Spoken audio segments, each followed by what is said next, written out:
നിങ്ങളിൽ ഞാൻ ഇപ്പോൾ പറയാൻ പോകുന്ന ഈ 3 പ്രത്യേക സ്വഭാവങ്ങൾ ഉണ്ടെങ്കിൽ ഉറപ്പിച്ചോളൂ, നിങ്ങൾ ഒരു സാധാരണക്കാരനല്ല.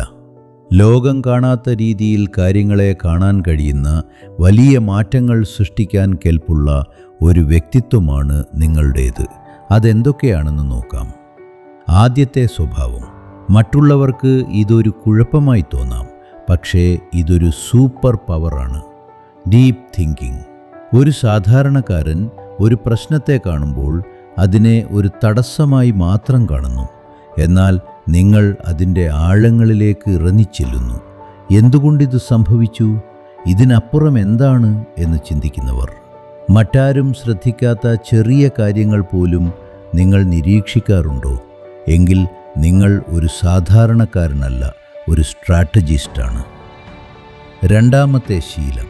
നിങ്ങൾ ഒറ്റയ്ക്കിരിക്കാൻ ആഗ്രഹിക്കുന്നവരാണോ? സുഹൃത്തുക്കളോടൊപ്പം കറങ്ങി നടക്കുന്നതിനേക്കാൾ സ്വന്തം ചിന്തകളുമായി സമയം ചെലവഴിക്കുന്നത് നിങ്ങൾ ആസ്വദിക്കുന്നുണ്ടോ? പലരും ഇതിനെ സോഷ്യൽ ഒക്വേർഡ്നെസ് എന്ന് വിളിച്ചേക്കാം. എന്നാൽ യഥാർത്ഥത്തിൽ നിങ്ങൾ നിങ്ങളുടെ ഇന്നർ ഗ്രോത്തിന് പ്രാധാന്യം നൽകുന്ന ആളാണ്. വലിയ കാര്യങ്ങൾ നേടിയെടുത്തവരൊക്കെ തനിച്ചായിരുന്നപ്പോഴാണ് അവരുടെ ഏറ്റവും മികച്ച ഐഡിയകൾ കണ്ടെത്തിയത്. ലോകത്തിൻ്റെ ബഹളങ്ങളിൽ നിന്ന് മാറി നിൽക്കാൻ കഴിയുന്നത് ഒരു ചെറിയ കാര്യമല്ല. മൂന്നാമത്തെ കാര്യം. നിങ്ങൾക്ക് ഒരിക്കലും മതിയാവില്ല അറിവിനോടുള്ള വിശപ്പ്. ഒരു ജോലി കിട്ടി, ശമ്പളം വാങ്ങി അവിടെ ഒതുങ്ങിക്കൂടാൻ നിങ്ങൾക്ക് കഴിയില്ല. പുതിയ കാര്യങ്ങൾ പരീക്ഷിക്കാനും പുതിയ വിദ്യകൾ പഠിക്കാനും നിങ്ങൾ എപ്പോഴും തയ്യാറാണ്. പരാജയപ്പെടുമെന്ന് അറിഞ്ഞാൽ പോലും ഇതുകൂടി ഒന്ന് നോക്കാം എന്ന് പറയുന്ന ആ മനസ്സ്, അതാണ് നിങ്ങളെ ആ 1% 1% ആളുകളുടെ കൂട്ടത്തിൽ എത്തിക്കുന്നത്.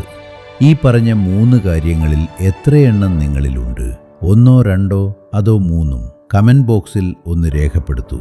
ഈ സ്വഭാവങ്ങൾ ഉള്ളതുകൊണ്ട് ആരെങ്കിലും നിങ്ങളെ വിചിത്രൻ എന്ന് വിളിച്ചിട്ടുണ്ടെങ്കിൽ വിഷമിക്കേണ്ട. ചരിത്രം മാറ്റിമറിച്ചവരൊക്കെ ഒരു കാലത്ത് വിചിത്രമായി ചിന്തിച്ചവരായിരുന്നു. വീഡിയോ ഇഷ്ടപ്പെട്ടെങ്കിൽ സബ്സ്ക്രൈബ് ചെയ്യാൻ മറക്കണ്ട. അടുത്ത വീഡിയോയിൽ കാണാം.